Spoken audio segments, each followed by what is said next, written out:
Am I the asshole for ignoring a coworker who refused to use my actual name?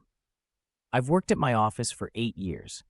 I'm on good terms with management and most of my coworkers, so this situation has been really bothering me. 5 months ago, a new guy was hired on a 6-month probationary period. I'm not his supervisor, but I'm definitely a senior employee. I'll call the guy Kevin because he turned out to be a real piece of work. My supervisor was going around introducing Kevin to people, and when he got to me, he said, "This is John," and described my job responsibilities. Kevin looked at me and said, "Hi, Jack." I corrected him immediately. "It's John." Kevin seemed confused. "What?"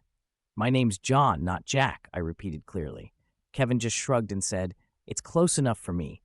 My supervisor stepped in right away. "His name's John, not Jack. Let's move on to the next person." I figured it was just a mistake and he'd remember next time. But this continued for months. Despite multiple reminders from supervisors when he referred to me in meetings and countless corrections from myself, he kept calling me Jack. It became clear this wasn't an accident. He was doing it deliberately. Finally, I'd had enough.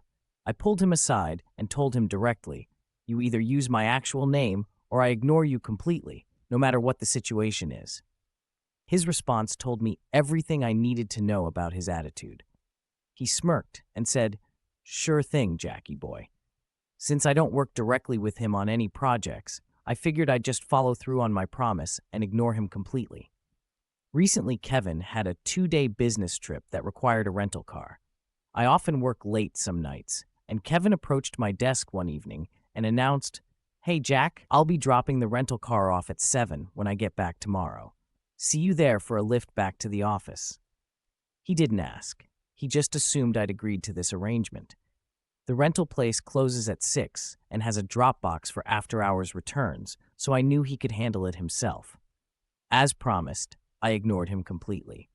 7:15 rolls around the next evening, and I get a call.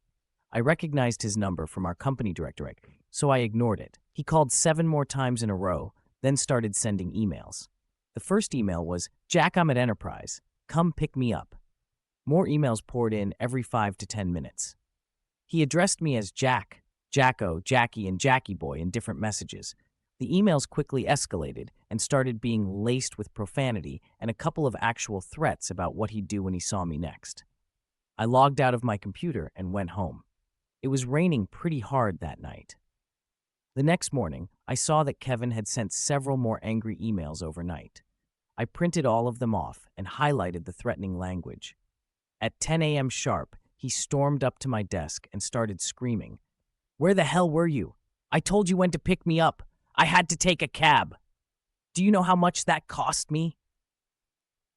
He went on like that for a solid minute until his supervisor heard the commotion, came over, and hauled him away to a conference room. Then the supervisor asked to speak with me privately. "Kevin tells me that you ignored his requests for a pickup when he dropped off the rental car. He was caught out in the rain," the supervisor said.